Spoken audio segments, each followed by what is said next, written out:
Okay then, so the warm-up. So I start all of these circuits with a warm-up.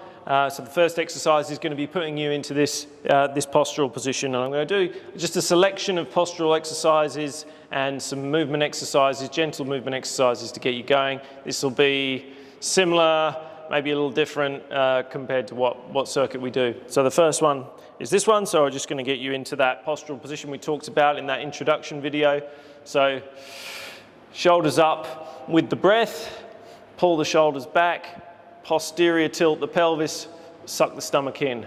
And then I just want you to give me 5 deep breaths through the rib cage. So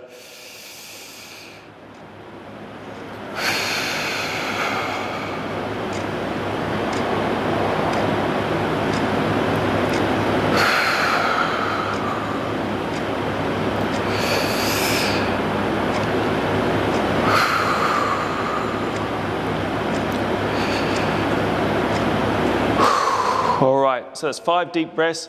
A couple of things.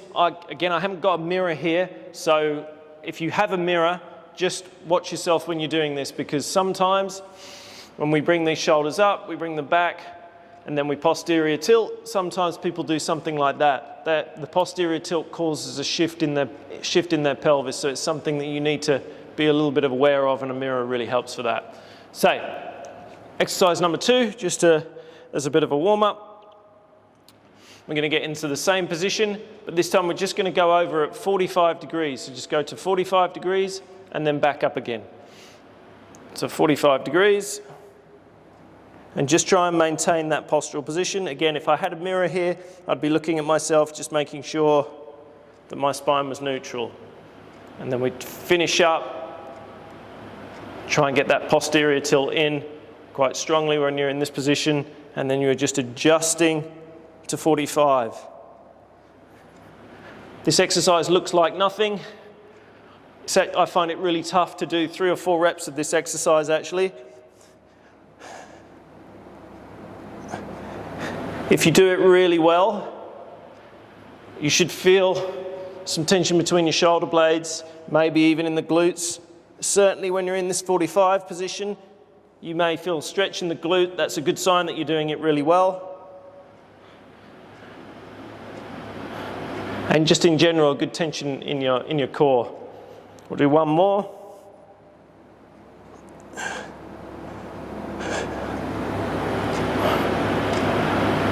Okay, if you've got any lower back, if you feel tension in your lower back when you're coming up like this, it's likely that you're actually using your lower back to bring you up here. And so that you've probably got a little bit too much anterior tilt, so you may need to posterior tilt a little bit more on the way back to access your glutes a little bit more as you're coming up. But this takes a lot of practice. So again, that I find even like 3 or 4 reps of that's quite tough. That's quite demanding to do that. You may feel like you're just doing this and it doesn't feel like you're doing anything at all, because that's not very difficult to me when I'm not really thinking about my posture. I'm actually working against my dysfunctions, because even though my posture might look pretty good, I've still got that rounded shoulder position, I've still got that anterior tilt, I'm fighting the two. That's what makes it difficult. Next up, we're going to do some thoracic rotations. So I'm going to, again, the same postural position as always, shoulders up with the breath, shoulders back, posterior tilt, suck the stomach in, and you maintain that postural position. You want to be not too far apart with your feet usually, but for this exercise, we're just going to spread them a little bit further. And all you're going to do is just rotate to the side. Again, really helpful if you've got a mirror here. I'm just going to have to look down and make sure my hips aren't going with it. So what I want to do is create a thoracic rotation only, which is an upper spine rotation only. And I'm going to point my spine over there, point my chest over there. Now, what I don't want to happen is to point my hips over there. As soon as my hips get involved, if you have a look at what happens at the knees here, they come out of alignment. That's not good, it's inefficient, and inefficiency over the long term will cause you some problems. So we're just going to go side to side, just trying to keep those hips as still as possible. So we're just getting thoracic rotation. Now, what you might find here is that you don't have much range here.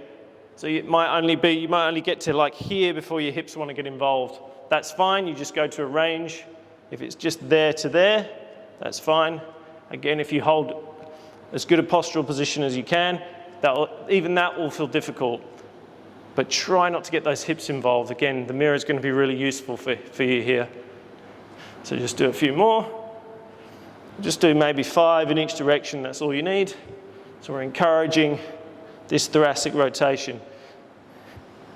Because what we want when we rotate is to rotate at the upper spine, not the lower spine and hips like that. Okay, next onto some more movement exercises. I call this a frontline drive, but to be honest, I've got so many strange exercises, I don't really know what to call them, but this is what I call this one. Now I'm going to do some interesting movements with my arms here.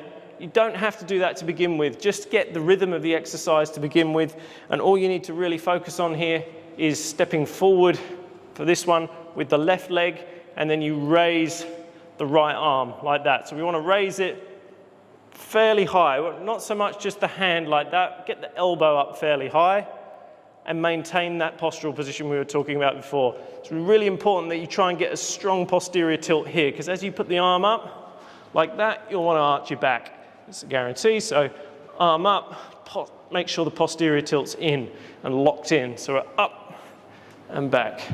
So that's the simple version. If you want to try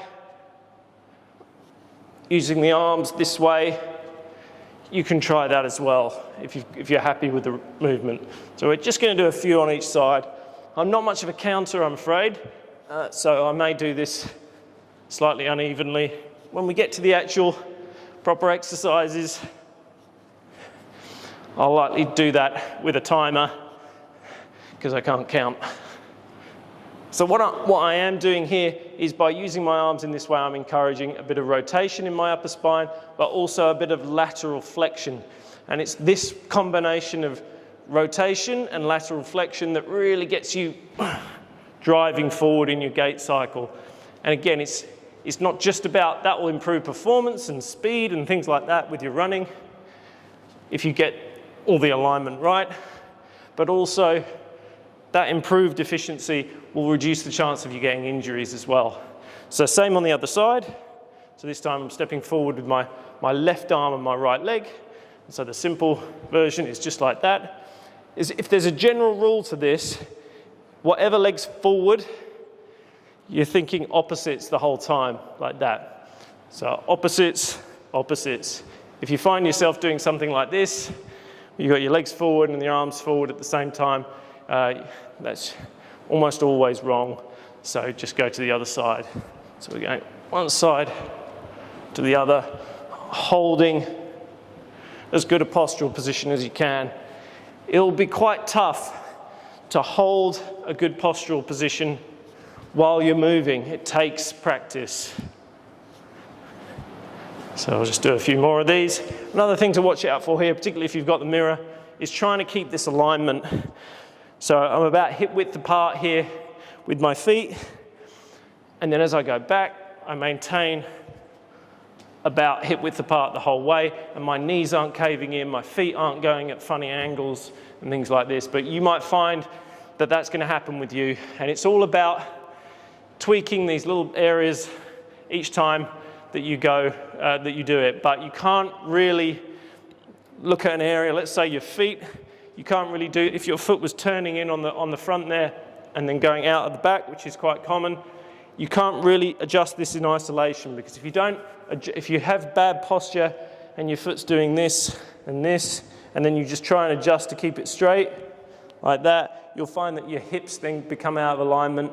And let's say I'm trying to do that, and then your hips get out of alignment, and it changes everything going up the chain. So always, even if you're focusing on one area, you're always focusing on keeping the best possible postural position everywhere, and then that's the way that you'll gradually fix things, but it takes time.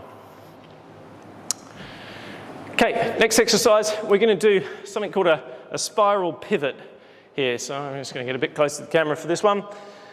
So pivoting is very important. I might actually have to go a little bit further back for this. So I'm just going to show you what I'm doing with my feet first here. So what happens at the feet, when we pivot, you have to go up on the inside of your toe, like that, so inside of your toe, and then you drop the heel.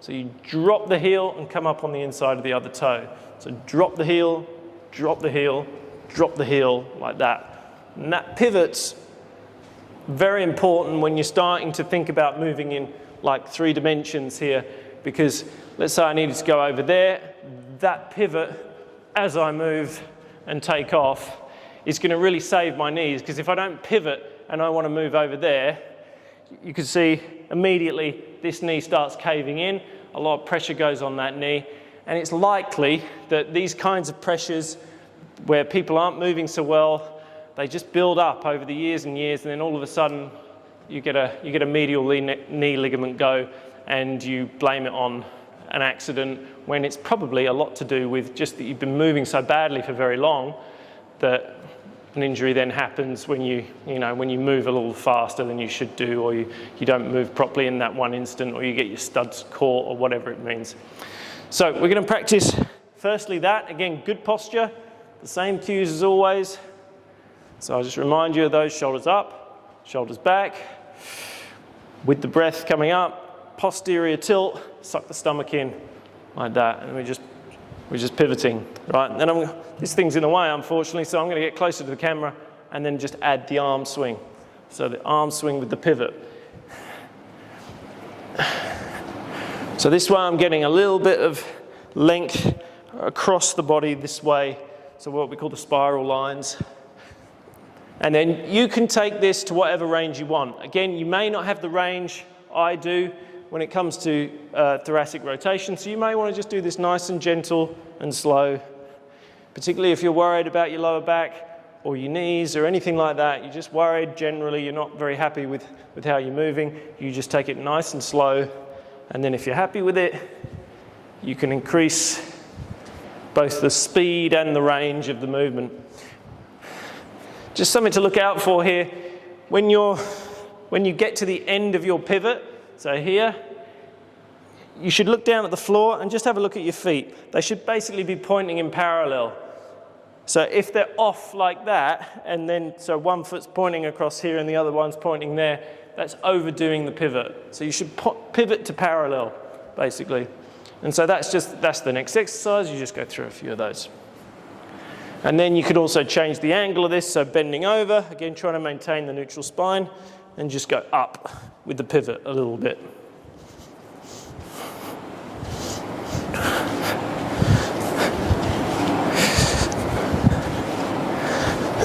Again, they're warm-up exercises, but if you do them well, they're actually quite demanding as well.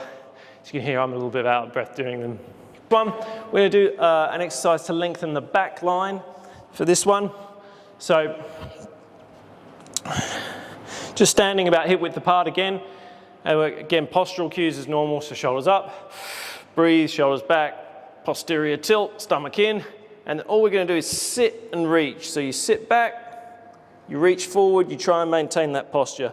That's as far as I need to go, and I've got a lovely stretch all the way through my glutes and hamstrings here as I go forward. So just forward and back, trying to maintain that posture the whole way.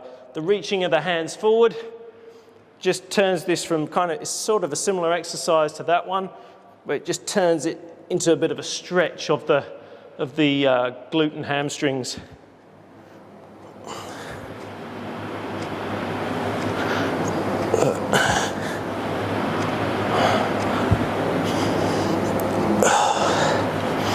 It's quite a good idea to breathe on the way up and then exhale on the way down.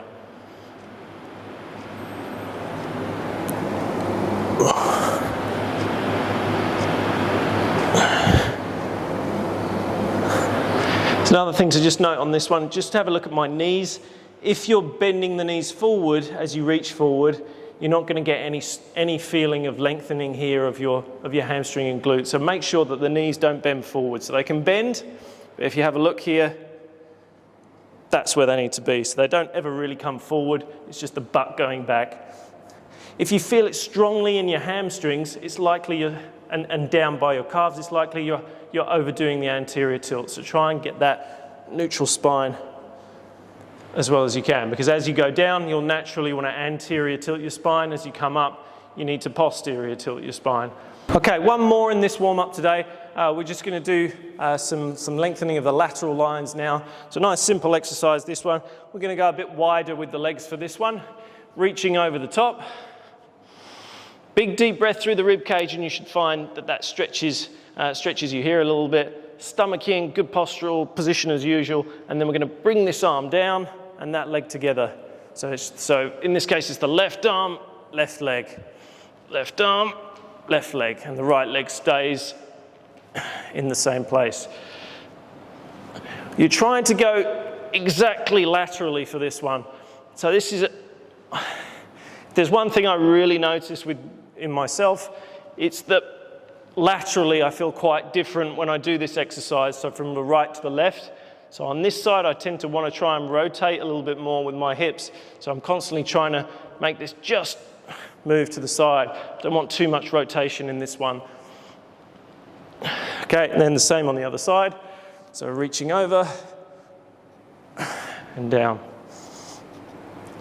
You'll probably find this will feel quite different from one side to the next, because as well as having some fairly typical issues from side on, most people do have asymmetries from front on as well. And those asymmetries will definitely play out when you do exercise on one side.